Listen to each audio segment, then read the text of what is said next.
जय हिंद दोस्तों। तो बहुत दिन बाद हम इस चैनल पे मिल रहे हैं, मोहित सीडीएस एस्पिरेंट। तो आज हम थोड़ा इंग्लिश के बारे में बात करते हैं, सीडीएस और एनडीए दोनों के लिए बात करेंगे।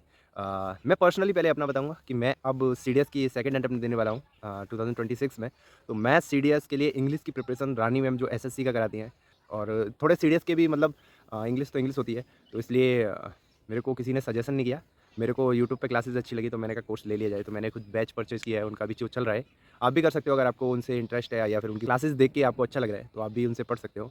बाकी इंग्लिश का 3 पोर्शन रहता है, एक तो पैसेज और कॉम्प्रिहेंसिव और फिलिंग द ब्लैंक्स वाला, और एक वोकैब्युलरी वाला, और एक ग्रामर वाला, पार्ट्स ऑफ स्पीच वाला।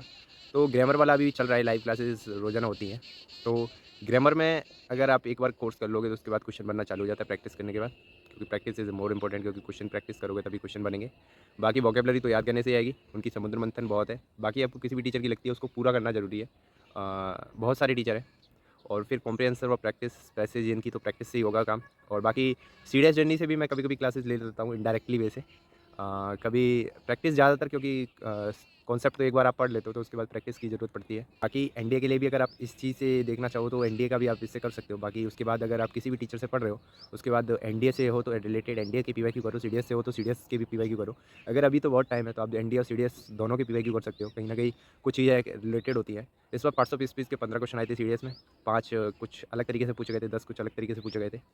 और इस तरह से पैटर्न चेंज होता रहता है, कुछ चीज़ आ जाती है कभी, कभी कुछ नहीं आता है। इसलिए इंग्लिश में सब कुछ आपको इंटरेस्ट लेना पड़ेगा, क्योंकि एक बार अगर एग्ज़ाम भी आप निकाल लेते हो, तो एसएसबी में पूरा इंग्लिश है, तो इसलिए इंग्लिश पे थोड़ा ज़्यादा ध्यान देना पड़ेगा। बाकी किसी और सब्जेक्ट जीएस और मैथ की किसी और दिन बात करेंगे। इंग्लिश की आज बात चालू हुई है तो इंग्लिश की करते हैं। बाकी आपको पता ही होगा, सीडीएस दे रहे होंगे तो 120 नंबर का आता है इंग्लिश का पोर्शन, जिसमें से चाहिए तो कुछ नहीं, लेकिन 25 नंबर पे अगर आप सिलेक्शन कट ऑफ जाना हो तो 25 नंबर केवल चाहिए आपको। लेकिन वो इम्पोर्टेंट नहीं होता, क्योंकि ओटीए के लिए और आईएमए के लिए, दोनों के लिए एक जो फैक्टर होता है जिसमें ज़्यादा स्कोर करना चाहिए वो इंग्लिश है, तो इसलिए इंग्लिश की प्रैक्टिस से हो जाता है काम। तो इंग्लिश पे ज़्यादा ध्यान देना चाहिए। बाकी गर्ल्स का आपको पता होगा, एनडीए और सीडीएस में थोड़ा लेवल बढ़ गया है, उनकी कट ऑफ अलग लगने लगी है। तो जो गर्ल्स हैं उनके थोड़ी कट ऑफ ज़्यादा है, इसलिए थोड़ी ज़्यादा पढ़ाई करनी पड़ेगी। 120-130 ओटीए के लिए एवरेज लेके चलना पड़ेगा।